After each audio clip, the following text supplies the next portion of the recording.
దేశ ప్రజలు అవినీతి రహిత పాలనను కోరుకుంటున్నారు కాబట్టి ఢిల్లీలో బీజేపీకి ఘన విజయాన్ని అందించారని ఆ పార్టీ తిరుపతి ఇన్ఛార్జ్ సామంచి శ్రీనివాసులు రాష్ట్ర అధికార ప్రతినిధి TTD board member Bhanuprakash Reddy అన్నారు. ఢిల్లీలో బీజేపీ ఘన విజయం సాధించడం పట్ల వారు హర్షం వ్యక్తం చేశారు. ఈ సందర్భంగా బీజేపీ శ్రేణులు తిరుపతిలో సంబరాలు జరుపుకున్నారు.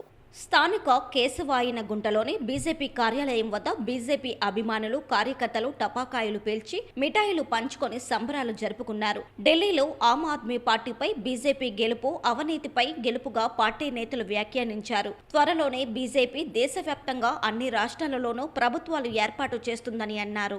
అవినీతికి ఆలవాలంగా నిలిచినటువంటి కేజ్రీవాల్ యొక్క పార్టీని భూస్థాపితం చేస్తూ ప్రజలు ఇచ్చినటువంటి తీర్పును ఇవాళ దేశవ్యాప్తంగా ఉన్నటువంటి భారతీయ జనతా పార్టీ కార్యకర్తల శ్రేణులు సంబరాలు చేసుకుంటూ ఏదైతే అబద్ధపు హామీలు ఇస్తూ రాజ్యాంగాన్ని మార్పు చేస్తారనేటువంటి అబద్ధాలను ప్రచారం చేసినటువంటి కాంగ్రెస్ పార్టీకి చెంపపెట్టులా ఇవాళ 2014లో జరిగినటువంటి సార్వత్రిక ఎన్నికలు, 19లో జరిగినటువంటి సార్వత్రిక ఎన్నికలు, 24లో జరిగిన సార్వత్రిక ఎన్నికలలో కాంగ్రెస్ పార్టీ ఢిల్లీ కేంద్రంగా జీరోని మూటగట్టుకునింది.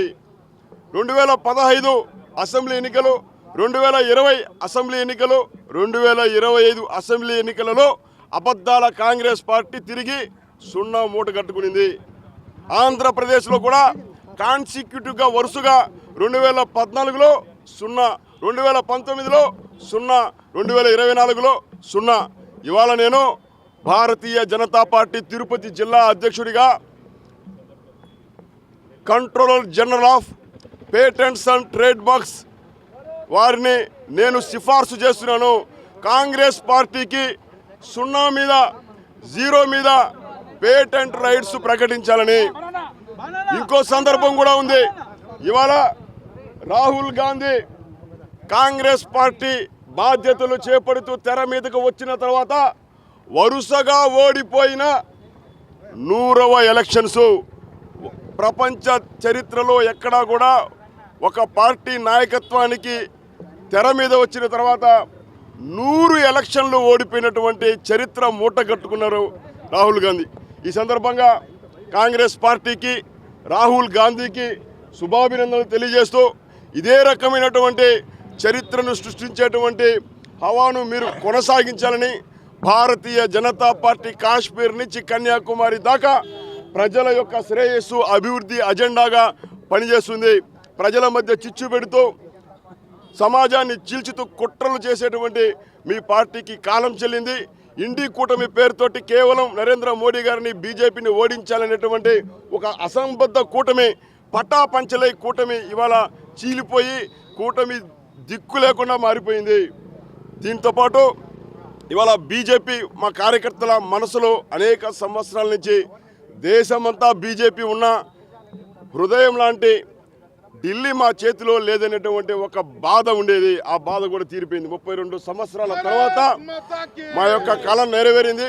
బీజేపీ కాశ్మీరు మాదే, ఇవాళ కన్యాకుమారి మాదే, కాశీ మాదే, ఢిల్లీ మాదే, రేపు ఆంధ్ర కూడా మాదే. ఈ సందర్భంగా ప్రజలు ఇచ్చిన తీర్పును అభినందిస్తూ సంబరాలు చేసుకుంటూ భారత్ మాతా కీ. ఈరోజు ఢిల్లీ ప్రజలు ఇచ్చినటువంటి తీర్పుని భారతీయ జనతా పార్టీ ఒక పండుగగా భావిస్తోంది. దీపావళి పండుగ ముందే వచ్చిందని చెప్పి దేశ ప్రజలందరూ భావిస్తున్నారు. ఎందుకంటే కేజ్రీవాల్ని, ఉప ముఖ్యమంత్రిని, ముఖ్యమంత్రిని ఈరోజు ఢిల్లీ ప్రజలు చేదరించి చీపురు కట్టుతో ఏ విధంగా మనం ఊడ్చేస్తామో ఆ విధంగా ఆప్ని ఈరోజు ఊడ్చివేయడం జరిగింది. ఆప్ పార్టీని, వారి సామ్రాజ్యాన్ని ఈరోజు ధ్వంసం చేయడం జరిగింది. ఇది నరేంద్ర మోడీ గారి నాయకత్వంలో ఈరోజు భారతదేశాన్ని అన్ని రంగాల్లో ముందుకు తీసుకుపోతున్నాడు. అవినీతి రహిత పరిపాలన అందిస్తున్న నరేంద్ర మోడీ గారి లాంటి నాయకుడు మాకు కావాలి, భారతీయ జనతా పార్టీ లాంటి పార్టీ మాకు కావాలని చెప్పి ఈరోజు దేశ ప్రజలందరూ ఈరోజు ఏకకంఠంతో ఈరోజు మాకు తీర్పు ఇవ్వడం జరిగింది. ముఖ్యంగా ఢిల్లీ ప్రజలు దాదాపు 70 స్థానాల్లో ఉన్నటువంటి అసెంబ్లీలో 47 స్థానాలు ఇప్పటికీ భారతీయ జనతా పార్టీ కైవసం చేసుకుంది. ఇంకా 1-2 కూడా గెలిచే అవకాశాలు ఉన్నాయి. దాదాపు 50% ఓట్లు ఈరోజు భారతీయ జనతా పార్టీకి రావడం జరిగిందంటే ఇది చరిత్రలో సువర్ణాక్షరాలతో రాసుకోవాల్సినటువంటి దినం. ఇదే స్ఫూర్తితో దేశ ప్రజల ఆకాంక్షని, దేశ ప్రజల ఇష్టాలని, కష్టాన్ని తెలుసుకొని భారతీయ జనతా పార్టీ ముందుకు పోతుంది. ఈ ఎన్నికల ఫలితాలు రాబో రోజుల్లో దేశవ్యాప్తంగా విస్తరిస్తాయని చెప్పి ఆశాభావం వ్యక్తం చేస్తున్నారు.